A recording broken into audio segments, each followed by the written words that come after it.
Hey Ginsy, come here. Bring your toy over here. Come here, hop up. Yeah. Hi everyone. Hi everybody. I have announced this already on Instagram and on Facebook, but I just wanted to make a quick video to tell you that we have unfortunately lost Starsky. I'm quite upset about it. It happened last Wednesday, so it's only been a few days. It's been about 5 days. So I don't think I'm gonna cry. I've spent a lot of time crying. I'm a little cried out, but just in case I do, that could happen. So I wanted to provide a little bit of context and detail if you already knew, and if you didn't know, I wanted to let you know. So basically, Starsky died of old age. He did have a pretty long life. The average lifespan for his breed, he was an American foxhound, is about 10 to 13 years, and he was somewhere around 10-ish, 10 to 11-ish. He was my soul dog. I'm missing him a lot. Ginsburg is missing him a lot. She's been very stressed and like nervous. And she's having a lot of trouble relaxing. Even if we do more activity, she's still having trouble relaxing even when she gets more exercise. Do you need a ball? You need another ball? Okay, oh, I need it. So basically what happened is he died of old age, and he also had this neurological condition. I believe it runs in foxhounds, but I don't know a lot about it mostly because the neurologist couldn't even figure it out. There's a condition called degenerative myelopathy, which is a spinal cord condition that kind of eats away at the spine and the nerves and causes dogs to not be able to use their extremities, use their legs. Eventually it works its way up from the back to the front. So eventually it causes them to become incontinent, and they don't even have any control over their bladder and bowels. This is not what Starsky had. He had a mysterious neurological condition. It did definitely affect the spinal cord. It definitely affected the spinal cord. It worked like DM, but it was definitely slower progressing than DM, and all that the neurologist was able to figure out was that Starsky was an enigma. Couldn't really figure out what it was. He was just having super weird symptoms that you wouldn't expect out of his breed. And he was able to figure out that it was some kind of genetic condition that he'd had his entire life. So if you go back to old videos of Starsky, you'll see he's having trouble running, he has trouble walking, he just kind of moved funny. He didn't like have trouble until he got older, but he kind of moved funny. And throughout his life, his use of his back legs periodically like would decline. So basically what happened was we went home to my family. He had been having issues with his legs for probably about a year or so, year and a half, where he was significantly losing his muscle and his control, his neurological control over his back legs. And we went home to my family for the holidays. We had a nice visit. He did not do great there, but he was okay. He was declining, but he was still able to poop on his own. He was still able to kind of move around well enough on his own, but he was kind of declining, but still a happy dog. And we were there for about 2 weeks, 3 weeks, counting driving time. When we got back home to Colorado, he was very happy to be back. So was Ginsburg. They were a lot more relaxed. My parents' house is a busy house, so they were very glad to be back home. And he started declining more. He had to wear his harness all the time because it has a handle on it, because he couldn't hold himself up to poop anymore. So I had to help him out. I would hold the handle so that he could hold himself up to poop. That's obviously a big difficulty for him. And then he stopped really being able to make it up our stairs. We have four steps into our apartment, and he couldn't even really do those anymore.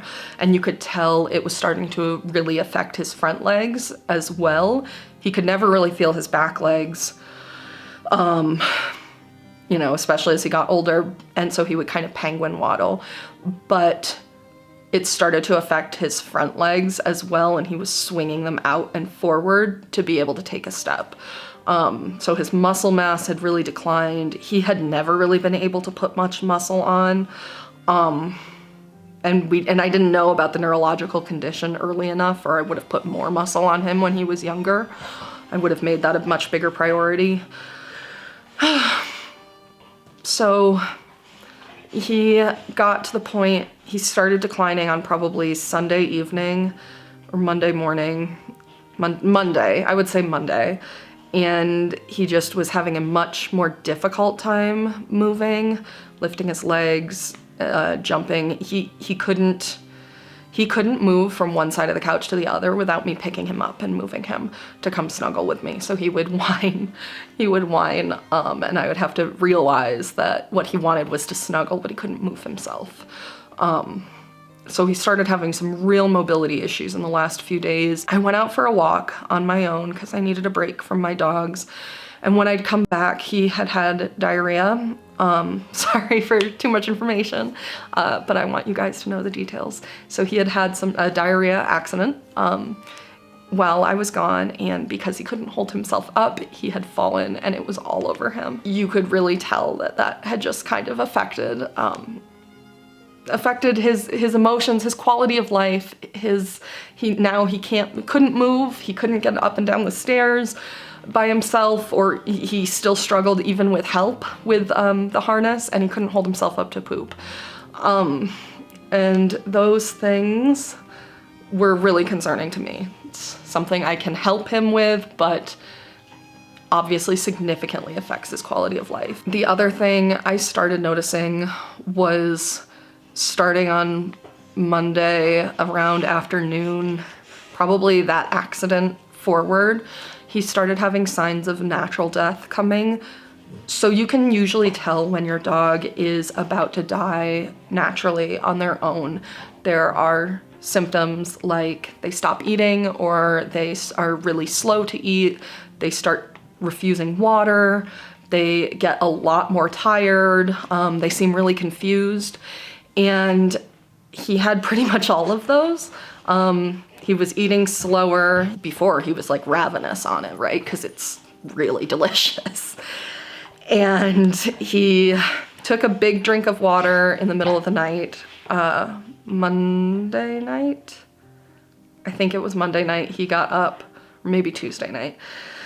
He got up in the middle of the night, and I thought he was just gonna have more diarrhea, so we went out, and we were out for probably 15 minutes because he didn't have to go to the bathroom. He did a small pee and then was just staring and kind of whining and walking around. This confusion is a symptom of them. It's a sign that they are going to pass naturally on their own.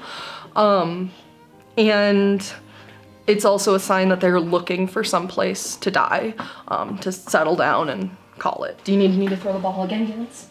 Okay, you want it? You want it? Go get it.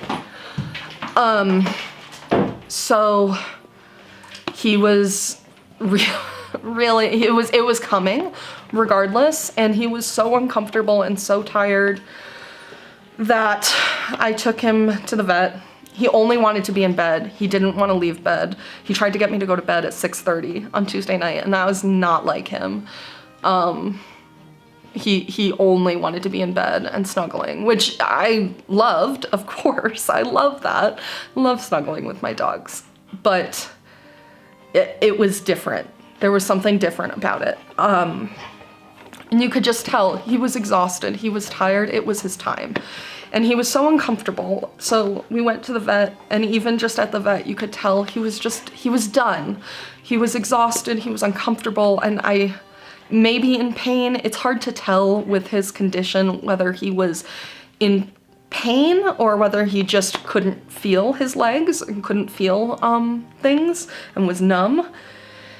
But I think he had some pain probably. A lot of dogs are pretty stoic, including Starsky, so it's hard to tell if he was in pain. But regardless, he was incredibly uncomfortable, and you could just tell he was just done.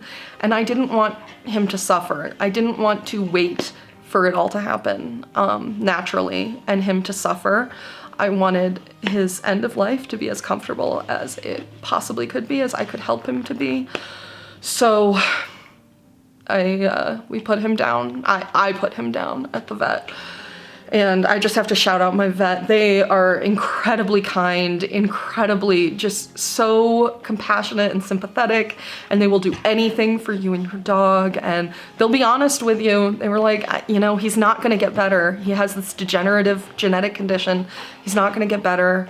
He's only gonna get worse, and he's not feeling good. And I just couldn't let him get worse. So I am very blessed to have had about 8.5 years with him. I adopted him when he was 1.5 years, 2 years old-ish. I'm very lucky that we got that time. He is my soul dog, you know. I love my Ginsburg. I love my family dogs, but Starsky and I, hi baby, I don't have any more. Go get another one and I'll throw it. Go get your ball. Go get your ball and I'll throw it again. And so he was my soul dog. We went through a lot of shit together. An abusive relationship, I got attacked once, and he was there with me and he protected me, and we left New York and moved to Colorado together, and so we went through a lot of shit together, and that really bonded us for sure. He was my soul dog. He was always looking out for me. So it sucks. It sucks to lose your soul dog. I spent all of Wednesday like sobbing. Like when I say I'm cried out, I'm kind of cried out. My body can't even make the tears right now because I've cried so much. But he's out of pain. He's, you know, doggy heaven, if it exists. I hope it exists. He is frolicking with my parents' dog, Starsky, and he's Starsky, my parents' dog, Polly, who died about 6 weeks ago, also of old age and cancer. And his former sister, Kiki, who we had to put down about a little over a year after we adopted her. He's, I'm sure, frolicking and snuggling with her. They love to snuggle and play together. So I don't know, thank you. Thank you for loving Starsky. Thank you for letting me share him with you. I cannot explain enough just what a wonderful, wonderful dog he was. And he continues to be. He had a huge impact on people and on other dogs. And I'll do another video soon about that impact that he had. And hey, oh, there's a ball, okay. Ooh, go get it. I'll do another video soon with questions about Starsky and telling some stories about him. He was a wonderful dog, and I can't believe that he's gone, and I wish he wasn't gone, and I'm glad that he's not suffering, and I'm glad that I didn't let him suffer, but I owed you this update, and talking about it is actually very cathartic for me, so that's why I wanted to go on video about it. It's comforting for me to talk about Starsky and to talk about what a wonderful dog he was. And, you know, you loved Starsky too, so I wanted to give you an update. So thank you very much for being here. Ginsburg and I will still be, you know, we're still here. We're not going anywhere. I am sure there will be another hound dog sibling for Ginsburg in the next year or so. I have no plans, but our home feels so empty without Starsky and without a hound. So I'm sure that will happen at some point. And thank you. Just thank you for being here. Thank you for loving my dogs. Thank you for letting me share my dogs with you. And especially thank you for all that with Starsky. Bye, guys.